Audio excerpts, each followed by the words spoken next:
So on the 6-game road trip against inferior opponents, we want to go undefeated. We went 5-1, which is fine. We lost the Bulls by 4 in a game where Embiid and Maxey combined for 69 of our 104 points. But our third leading scorer is where the kind of problem exists here. Had 8 points. Paul Reed was our third leading scorer with 8 points. It was about this time a report surfaced that the Sixers are more likely to target a high-end two-way player towards the trade deadline rather than an offensive-first player like Zach LaVine. This is per Sam Amick. After last night, I mean, do you feel that's the right move to go for a two-way player, Eric, Teja? Or do you think we do need to get an offensive-first guy? Or are you not going to raise an alarm after one game like this last night? Who's the two-way player that we're supposed to be going after?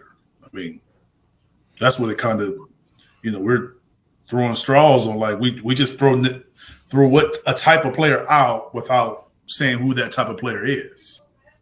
So it's kind of hard to be like, say yes or no on a deal when we have no idea what type of player that is. So if you, obviously for Teja, if you said Mikal Bridges, then he like great. But if you throw in another guy, you may be like, I don't know. Maybe we need a guy like LaVine more. So it's kind of hard without names to say if that would be better for us or not. Now, I don't particularly think, the way we played yesterday, I'm not into right now. It's a situation where you're saying what we don't have. I thought we had enough to win that game. It was more of what we were doing more so than what we don't have. Yeah. How about Maxey and Embiid shooting 51 of our 88 shots? I thought that was that's come on, man. You can't take all the shots and then complain about people not shooting, not scoring. Like, come on, man. Stop it. Like, if you're going to take all the shots, then make all the shots in the end of the game when it's time to win. Yeah. Our other 3 starters combined for 12 shots in the game. Come on. You taking all the shots and take all the shots and win the game. 12 shots and 12 points they had. Our 3 other starters. And Maxey had 1 less 3 taken than the other starters had shots total. I mean, 5 for 11. I can't argue with the percentages. It's a good percentage, sure. So should I be an a-hole and say, well, where's the great offense that's so much better than what Doc did? Because if Doc did this, we know what you all would be saying. I think we'd still be Teja, you and your people, Marcus, you and your people. We know what you guys would be saying. I was a Doc fan, Eric. I like Doc. You and your people. I'm not defending Doc. I'm just saying, like, this is just shows like we've been talking about how even the players have said it. Even the players have said how free flowing and how great the offense was.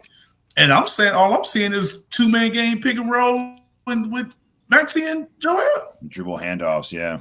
That's all I'm saying. I didn't see it as much at the beginning of the year, but these last 10 games or so, that's all we've seen. And teams are figuring it out. So if they don't shoot well, like Joel scored well, Maxey didn't shoot well, and he shot a lot of tough shots. Joel didn't get to the free throw line. They defended him well. So he didn't slow the game down. Yeah. And then they punished us on the other end, primarily with those 2 guys. Yeah. So, I mean, Joel had one of the best statistical games you could see, but in my eyes, didn't really play well.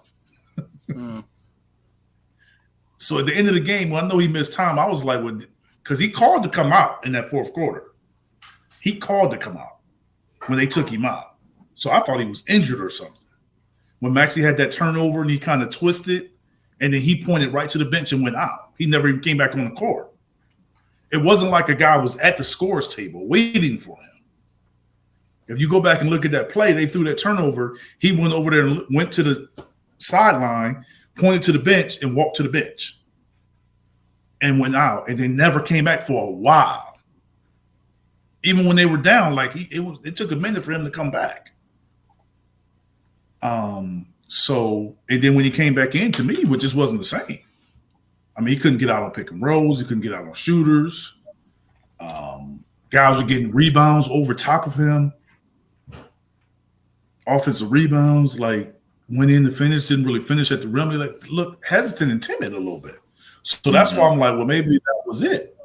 Because if it wasn't it, then it was just he didn't perform in the end. And you can give him passes because he's done so much. But we so quick to jump on the guys that didn't score when it was winning time. Then the guys that's doing all the scoring got to win the game too and do that part. He was -5 yesterday, which is his third worst mark of the season. But if you look at – that's what I'm saying. Like, for a guy that has this – from the stats, he looked great. But, like, watching, it didn't look like that.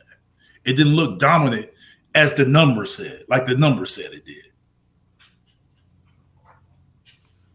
So we're 2-4 when he has a minus on the court, which I would expect, really. I mean, it's not too big of a shock, but it's just interesting to see it out there like that. I'm not going to be too hard on him or them because he's on just an unbelievable streak. And our offense has been averaging like 130 a game for the past like week. So I can't be too upset, but more of if this keeps happening, something's got to. I mean, we got to figure something out because I'm not like upset or like pushing the panic, but all I'm saying is the things that we've been talking about they were doing so great. It's almost like it could be sugarcoated or hidden that you thinking it's better. Things are better than it actually is. It's like it's like winning hides some stuff. And that's why I've also said our schedule has come into play. Like we haven't really played a lot of really good teams. Yeah. We haven't had a tough these stretch. Games aren't important. Huh? We haven't had a tough stretch again yet. Yes, that's so a lot of things can be hidden in the winning. You could be playing a certain way and people taking you winning as you're playing really good. It's good to kill teams you're supposed to kill. I do like that. Like we're not squeaking by bad teams. It's great. You're beating teams by 53 points. I love seeing that. Not the most entertaining to watch when you're absolutely. We won 4 games against the two teams with the worst record. Yeah. And I'm glad we demolished them. We did what you're supposed to do, right? Yes. And I'm also glad we played a Chicago before we jumped that to a Minnesota because we went from Charlotte to Minnesota. Minnesota might have blown us out. So at least we're kind of like coming back up in the level of competition, and then we had to play, the top team in the West. But obviously I would judge us more based on how we do against playoff-like opponents. And going back to the two-way, one-way thing, games like this don't really change my opinion. I would rather go, I guess, for a two-way, but you better make sure that two-way player, that offensive way, is still in the 15 to 20-point range. I guess he's got to be aggressive because if he's not aggressive, then he's going to be like with the other guys taking 3 shots a game while Maxey and Embiid take 670. So whoever that is, you got to have like a killer mindset. Because, I would assume Harris would be in a deal like that. If he's not, let's say they can get a good two-way player. Let's just say, for instance, let's say we find a way to get Anunoby without giving up a major chip as far as like on the court. Let's say they keep Harris somehow. We get rid of like Marcus Morris and like Furk and a bunch of like first rounders without giving up. How is Anunoby going to how's he going to average 15 points anyway? If you still have Harris and Oubre, Oubre's an aggressive shooter. He doesn't care. He'll jack him up. So those shots got to come from somewhere. I don't know. That's going to be interesting to see how they unfold this. Yeah. Speaking of Oubre, second loss in the Oubre 76ers era, and it snaps the 13-game winning streak we had with Oubre on the court. Yeah. So kind of a tough one in the Oubre era.